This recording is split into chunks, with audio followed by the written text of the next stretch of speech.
अब देखिए, MHRD के नाम परिवर्तन जो हमारा जो शिक्षा मंत्रालय, जब हमारा भारत देश 1947 में आज़ाद हुआ, 26 जनवरी 1950 जब हमारा संविधान लागू हुआ, तब इस जो कि मानव संसाधन विकास मंत्रालय है, इसका नाम शिक्षा मंत्रालय था।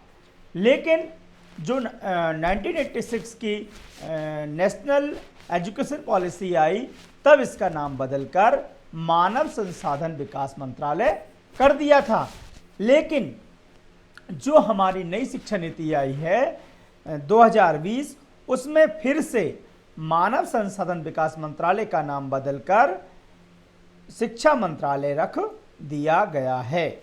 नेशनल एजुकेशन पॉलिसी 2020 के तहत जो मानव संसाधन विकास मंत्रालय का नाम बदलकर शिक्षा मंत्रालय करने का उद्देश्य शिक्षा और सीखने, एजुकेशन एंड लर्निंग, पुनः अधिक ध्यान आकर्षित करना है। सीधी सी बात ये कहें हम कि हमारी जो शिक्षा नीति 2020 आई है, उसमें मानव संसाधन विकास मंत्रालय का नाम बदलकर शिक्षा मंत्रालय कर दिया है। तो अब हम और आते हैं प्रारंभिक शिक्षा, मतलब बच्चा या छात्र जब अपनी शिक्षा प्रारंभ करता है, उसे बोलते हैं प्रारंभिक शिक्षा। जैसे कि 3 से 8 वर्ष की आयु के बच्चों के लिए शैक्षणिक पाठ्यक्रमों को 2 समूह या 2 भागों में विभाजित किया गया है। जैसे हमने अभी पहले देखा है, 10+2 को हटाकर 5+3+3+4 कर दिया है। तो इसमें 3 से 6 वर्ष की आयु के बच्चों के लिए आंगनवाड़ी, बाल वाटिका, प्री स्कूल के माध्यम से मुफ्त, सुरक्षित, गुणवत्तापूर्ण प्रारंभिक बाल्यावस्था देखभाल और शिक्षा की उपलब्धता सुनिश्चित करना है।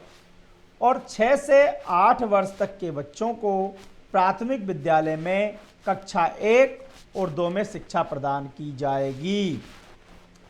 प्रारंभिक शिक्षा को बहुउद्देशीय, बहुस्तरीय, खेल और गतिविधि आधारित बनाने को प्राथमिकता दी जाएगी।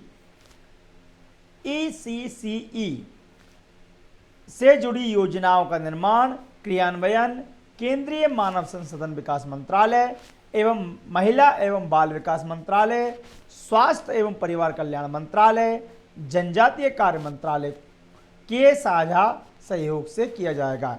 देखिए, पहले क्या था कि जो हमारी शिक्षा व्यवस्था थी, वो मात्र केंद्रीय मानव संसाधन विकास मंत्रालय के अंतर्गत आती थी। लेकिन अब इसमें 4 मंत्रालय मिलकर इस शिक्षा पर काम करेंगे, तो अब शिक्षा की गुणवत्ता में भी सुधार आएगा, शिक्षा में सुधार आएगा। ठीक है ना। तो अब देखिए, बुनियादी साक्षरता और संख्यात्मक ज्ञान पर एक राष्ट्रीय मिशन होगा। मतलब नेशनल एजुकेशन पॉलिसी में मानव संसाधन विकास मंत्रालय द्वारा बुनियादी साक्षरता, संख्यात्मक ज्ञान पर एक राष्ट्रीय मिशन की स्थापना की गई है। अब नई पॉलिसी में क्या हुआ है कि एक नया मिशन आ गया। जैसे कि सर्व शिक्षा अभियान था ना, सब पढ़े सब बड़े, ये सारे कार्यक्रम थे। लेकिन अब एक नया कार्यक्रम आ गया, नया मिशन आ गया, बुनियादी साक्षरता और संख्यात्मक ज्ञान पर एक मिशन, है ना। ठीक है ना बच्चों, ठीक है ना दोस्तों।